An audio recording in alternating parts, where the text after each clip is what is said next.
Okay, so there are waves in behavior therapy, and in this presentation I'll talk about the third wave behavior therapy, and ACT is one of them. So when we talk about the third wave, then what are the first and second? The first wave was the traditional behavior therapy. That's the beginning of behavior therapy. Skinner, Watson, Pavlov. So it's the traditional behavior therapy, and it's based on classical and operant conditioning theories. If you remember from Psych 100, classical conditioning happens by pairing two stimulus many times over and over again. The Pavlov's dog, that's what he got, classical conditioning. And operant conditioning is you tend to do it more often if you are rewarded, right? So that's the operant conditioning. So operant conditioning, classical conditioning is only involving pairing, but operant conditioning involves the rewarding factor. So that's the principles of traditional behavior therapy. But then the second generation, the second wave of behavior therapy started around 1950s and 60s when they started talking about cognition. Because in the behavior therapy worked pretty well, all the behavioral principles worked well with animals when we don't really have to know what's going on in their brain, and maybe there's not much going on in their brain. It worked pretty well, but with humans there were limitations.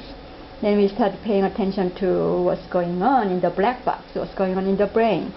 And especially with humans have free will. Humans have a lot of complication in their brain, so we started paying attention to what's going on in the brain, the cognition. So that's how cognitive behavior therapy started with Aaron Beck, Albert Ellis, and now later Barlow and Volkovic. Volkovic I talked about last week, about he studied GAD. And so application of these cognitive models like they pay attention to information processing, and like cognitive schema, those kind of things can affect disorder and how to cure the disorder. So they started paying attention to it. So that's what we've been talking a lot about this semester, about how to spot automatic thoughts and how to establish the schemas and how we can reach there and then modify it. So these are all cognitive aspects of the CBT. Then the second generation CBT developed even more during the last 20-30 years. And it was assumed as an advancement of behavioral therapy because it kind of filled the gap of the cognition and what's going on in human mind. But there are still people who doubt about this cognitive aspect of treatment, that there is not much research support that the change of cognition is the direct cause of the therapy effect. So that's what, even CBT, people think it's the exposure. It's not the cognitive restructuring. It's the exposure that changed the whole field structure. So the exposure is more behavioral element of the CBT. And the cognitive restructuring is kind of more like preparing the client to agree to do the scary exposure.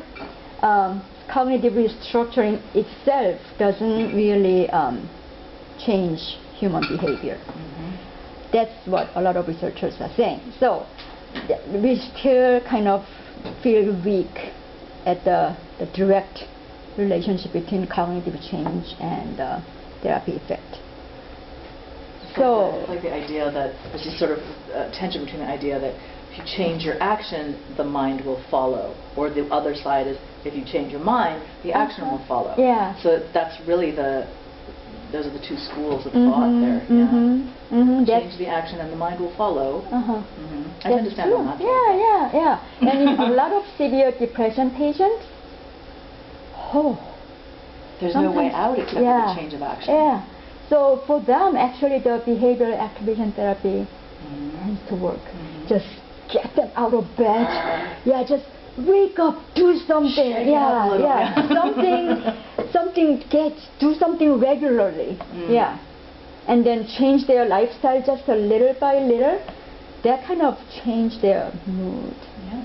So there are some skeptical people about cognitive therapy say, changing cognition doesn't change their mood. It's hard to change mood. Yeah. So anyway, so that's the debate about cognitive therapy. And then now the third generation, the third wave, those new wave of therapy approaches include ACT, acceptance and commitment therapy. Some people call it ACT, but Steve Hayes, who developed this therapy, he said explicitly, don't call it ACT, it's ACT. So ACT and DBT, which goes very present today, and MBCT, mindfulness-based cognitive therapy. Those kind of new approaches are considered as the third generation. They are all grounded in empirical principle approach, and they are kind of different from the previous generation in terms of the fact that they pay attention to the context and functions of psychological phenomena, not just the content of it, like the form of it. Like in cognitive therapy, we pay attention to, oh, that's cognitive error. That's negative self-talk.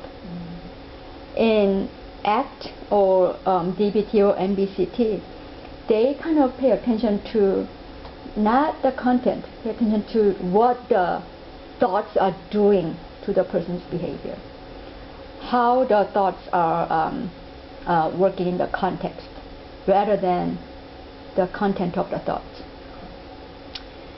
And they tend to emphasize the experiential change strategies in addition to more like direct ones, like overall like direct change strategies. They also pay attention to experiential contextual change strategies. Unlike the previous generation CBT, they tend to focus on removing negative thoughts, removing cognitive errors. In ACT or at DBT or MBCT, they try to pay attention to like how we can change how the patient experience their life, how the patient experience and process their ideas and thoughts, rather than just the content of it. So it will become more clear when we actually look at each therapy. Oh, there it is. There is the Charles River overlooking office of David Barlow. The left photo is David Barlow. That's the office he still has in Boston. The river outside is Charles River, and that's the office I had supervision with him. And then the center photo is Marsha Linehan. About 15, 20 years ago. She looks much older now. Marsha Linehan. Her hair's turned white. Yeah. That was a long time ago. This photo was taken a long time ago. Yeah. But she is a strong woman. You just stay with her in the same space and you feel the energy. Yeah. And there's Steve Hayes on the right side. He's the developer of ACT.